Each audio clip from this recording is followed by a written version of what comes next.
Sometimes you gotta do what you gotta do to keep warm, whether it be wearing a hat, putting on the poncho because you wanna look like a badass cowboy, or petting a kitty over here because he's so cute. But nothing ever beats having a nice homemade soup. Nice, hearty, and it really eases your soul. Of course, while chicken soup is the gold standard for soups, not everyone's gonna wanna eat chicken. So today I'm gonna be offering a little alternative. Gonna be doing a bean and barley soup right here on the Wandering Ukie Cheese Cafe. Well, Felix, you wanna get down? We'll be right back.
Can you believe it, people?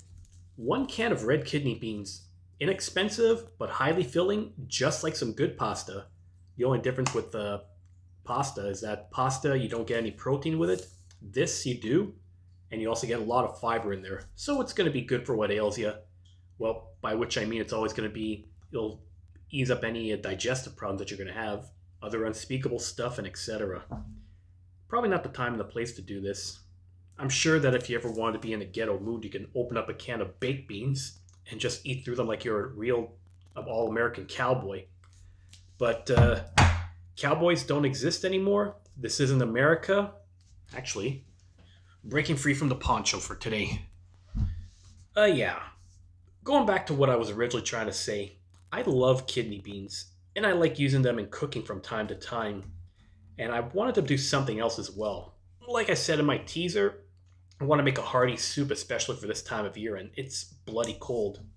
Good thing is that because this is a can of beans that I don't have to cook from scratch, I can avoid any unnecessary lentil accidents like the last time, which we're not going to reference at all. Oh, son of a submariner! It's ready! I swear, sometimes my editor's playing against me. Whatever. To make a good soup, it's really easy. You just throw it all into the pot and then let it cook. The only part that's going to take a bit of time is cutting up your vegetables, just like anything else. But I'm kind of stoked to try this out, and I'm stoked to present it. So let's get this started. So just like with any good recipe, your first ingredient is going to be slicing up an onion, because that's always the first thing that's going to give it a lot of flavor. Of course, it's simple to do as well. You peel it, you slice it up, make it into small chunks. You're going to need like maybe around 1 full cup to do this properly. Of course, if you know your onions really well, you know that it's going to start making you cry and tear up, and you're going to want a violin to play in the background. So to prevent this, I think I'm going to get some protective gear. Almost started eating my own hair. Bloody hell. There. We have protection against onion action. Now, just going to get this all sliced up. Just have to get these all cubed up properly, like maybe into small, I want to say 1/4-inch pieces, and then we're ready to throw it in. If I was a kid, like if this was like 10-year-old me, if I knew there was onions in there, I would not have wanted to eat this. I probably would have just gagged on the meal. I don't know. Something about the taste of onions never got along well with me. I don't understand it. To this day, they're kind of still iffy for me, but I know I can enjoy them well. As long as they're probably cooked properly. Now with red onions, that's a whole other story. Red onions could be awesome in so many things. Slice them up to go in a burger, Or if you want to add it to a salad, just a pizza with it. I think it's a little bit sweeter though, so maybe that's the difference.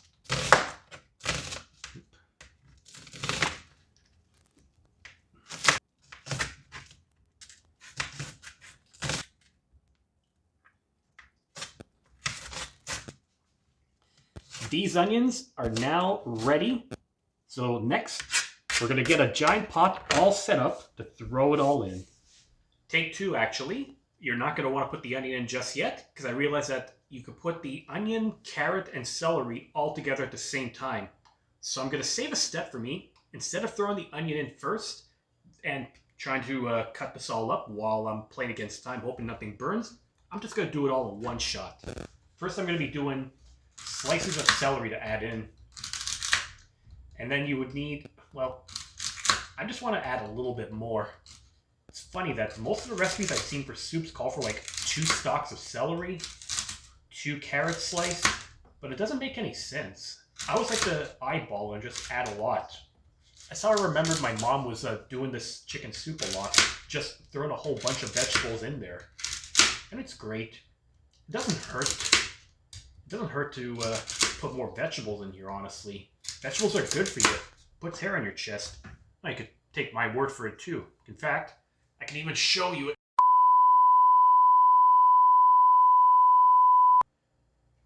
I'm being censored now. Man, what happened to freedom of speech these days? Back to work. Just want to have these into semi-thin slices. And then what I'm going to do is I'm going to take my mixing bowl that I put my onion in, throw this in here, and then get to work on the carrots. And then once the carrots are done, we start heating it. Now you're cooking with gas. Or I guess you could say now you're playing with power. Superpower.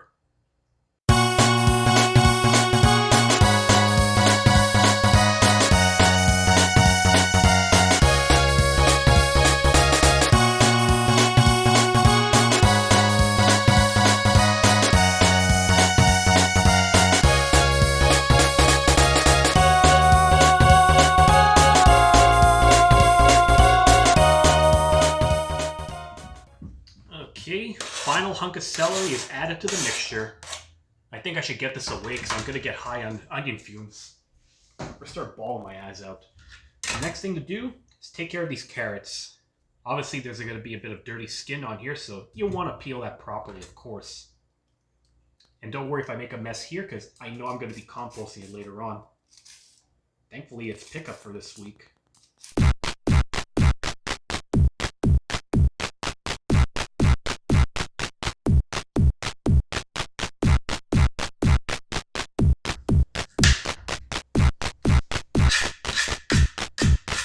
Forgot. Gotta wash the stuff. There. Let's see if I can get around the same size carrots as I did celery. So if I cut these too thick, it'll get done faster, but I'm going to have much less carrot ration to go around the soup. Like I said, you want to have plenty of vegetables. We're on the home stretch. Never thought I'd say that over about carrots. But then when you're cutting things endlessly, you tend to appreciate when it's finally done. Getting close. Not the proper technique, but I don't want to put my fingers through. So, all the vegetables are ready. Or at least I could say they're ready if you're going by the recipe. Other recipes I found online actually call for garlic. Some use it, some don't. This one I have doesn't even use it whatsoever. So that means I'm actually going to put my own personal touch. Going to add 4 cloves of Spanish garlic into here. I tend to prefer Spanish garlic to the usual ones you get, because you actually get larger cloves and they're a little bit more flavorful if you ask me. So once I do that, then it'll be finally time to start up the pot, not pan. But then they call it a saucepan, don't they? So it's technically a pan, but it's also a pot. Dang, if you go by technical terms in cooking, it's bloody complicated. There we go. Minced up garlic. Time to get the rest of this all set up. I've got my giant stock pot. And I also have 1 tablespoon of olive oil to start heating up in here so that I could get everything all crisped up or softened. There, 1 tablespoon should be enough. Hit this to medium heat to start heating up, and then once that's done, All the vegetables will be thrown in at the same time. I'll admit too, the scent of a cooked onion with garlic combined, it's a heavenly aroma. Beautiful. Turns out it's a medium-high heat you need to use. Gotta put up just a little bit of heat. There. We'll be right back. Let's see. Yeah, this is starting to feel quite hot. So, I've got the garlic, I've got my remaining vegetables, celery, carrots, and onion. I'm gonna add them to the mix. Ooh, get a load of that sizzle. Heavenly. And then next, I'm gonna add the garlic, but first I'm gonna put the foam down. It's garlic time. Great. All done here, and it's actually a bit of onion runoff. Time to put those too.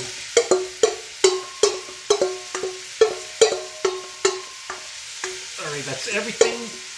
So I'm just going to mix this up so it spreads in the oil properly for about a good 5 minutes. And then once it's softened enough, then you can add the rest of your ingredients. I think they're actually on the home stretch.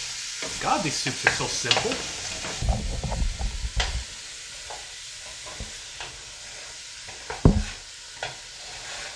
Oop. This is what happens when you're trying to cook with one hand and you're filming yourself at the same time. It's gotta be... Oh, I whacked my phone. There's gotta be better technology for this. Been around 5 minutes. The vegetables are looking tender, so it's time to add the rest of your ingredients. So next you would take 1 can of red kidney beans. Make sure that they're rinsed and drained properly, and then you could just add them in. I'm sure you could use fresh kidney beans from a package, but the problem with that is that it takes about a good couple of hours to let them soak overnight before you can actually use them for cooking. At least with a can, they're softened up. Here we are. Then next step, 1/4 cup of pearl barley. Some recipes call for quick cooking barley, but honestly, I can't really tell you what the difference would be. Next, the liquidy elements. First liquid would be 1 full can of diced tomatoes in here. Add it, stir it around, it'll soften up as it cooks. And then your stock. I've seen variations before too. Some will say chicken stock is good, others vegetable stock. Personally, I'm using vegetable stock this time, because if I want to make it vegetarian but I'm using chicken broth, then it's not really vegetarian, is it? Sure, you got plenty of vegetables and beans, but you still got a liquefied bird added to this soup. And we want to avoid that. So 1... Ooh.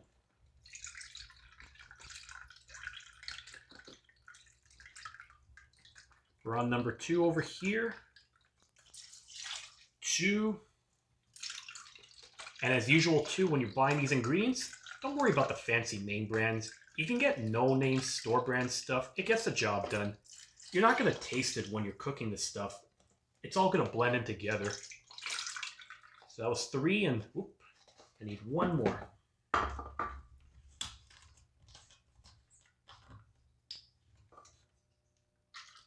There. And remember too, with your vegetable stock, after you open it up like that, you can keep it in the fridge for up to 14 days to use. Otherwise, throw it out. But if it's still sealed, keep it in your pantry until the best before date. And then you're ready. So let's see, that's the beans, that's the barley, tomato, and vegetable stock. That should be good. Stir it all up, and then you let it go to a boil. And so, once it's all combined, this is how it's going to look like. Tasty. Kind of reminds me of a lentil soup that I did a little while back. Looked just as hearty. Kind of stoked to have this too. One thing I'm thinking is, the barley is only a 1/4 cup compared to the rest of this stuff. Sure hope it's going to grow and expand to give me a bit more filling.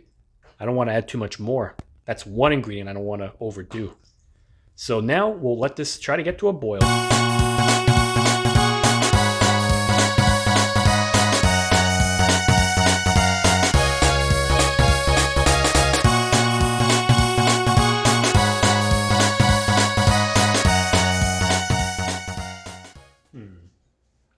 Hard to tell if this thing is coming to a boil or not. Looks like it's kind of bubbling a bit, so safe to assume it's boiling.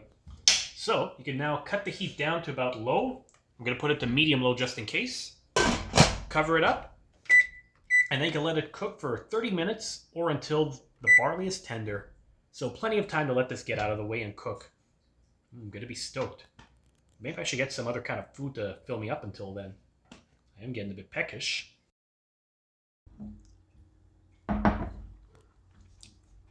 Yep. Some leftover curry rice I whipped up again yesterday. I'm telling you, it's so basic. Basmati cooked as usual. Teaspoon of curry powder. It's beautiful. Nice, different taste. Love it. Now, it looked like I got like a good 25 minutes left on that soup. So plenty of time to kill. I'll finish this up, maybe clean up the mess that I made, and we'll take it from there. Kind of wish I had some extra cheese to generate for today. But I guess if something comes up, then you'll see it. I already know I'm a cheddar factory. Yeah, still peckish. Still feeling hungry after that rice. So I'm going for another round before the soup's ready. But I'm not doing anything out of the ordinary. Regular salad with dressing, cranberries, and some pumpkin seed that I had last time. Kind of like this stuff all together, actually. I just wish I knew what kind of dressing this was. I can't put my taste on it. I can't put my finger on what it's supposed to be like. Or just something my mom had given me to try out. Wonder if it's like some kind of fancy exotic flavoring. Ranch, poppy seed, I don't know, grapeseed oil. Hard to say. But I'm digging it and I'm getting plenty of nutrients. Gotta build up immunity to the cold and whatnot. Keep me strong, keep me muscular like Popeye. Actually, no, not like Popeye. There's no spinach in here. Bloody hell. Timer have gone off, so let's see how it looks 30 minutes later. Okay. Nice, bubbly, thick. I think the barley's really expanded a lot. So a quarter cup is actually the right amount for this, too. Even if I overdid the vegetables and put hair on my chest. I know I won't subject it to that yet again. So, time to get this off the heat. And we're going to try a sample very soon. And I'll just reuse my dishes from when I had my salad. Don't worry, I'll give it a good wiping. I just don't want to keep dirtying dishes. I just washed everything.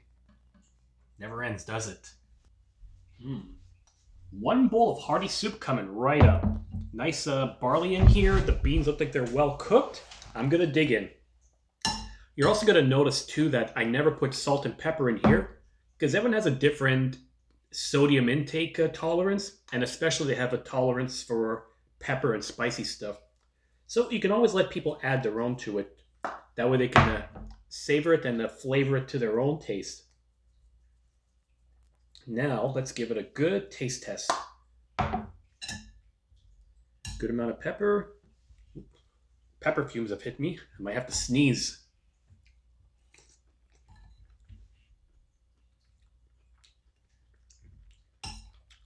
Excellent. Now, the ultimate test would be if this barley is actually cooked properly, too.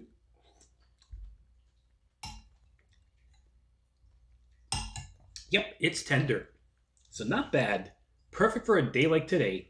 And on that note, time to finish off the last of my supper and see what the hell I'm going to do for the rest of the night. So this is another edition of Wandering Ukie Cheese Cafe. Thanks for watching, everyone, and hope this was informative and entertaining as usual. Don't forget, hit the subscribe button, hit a like, leave a comment, send a request. You know what else to do. So always look on the bright side of life.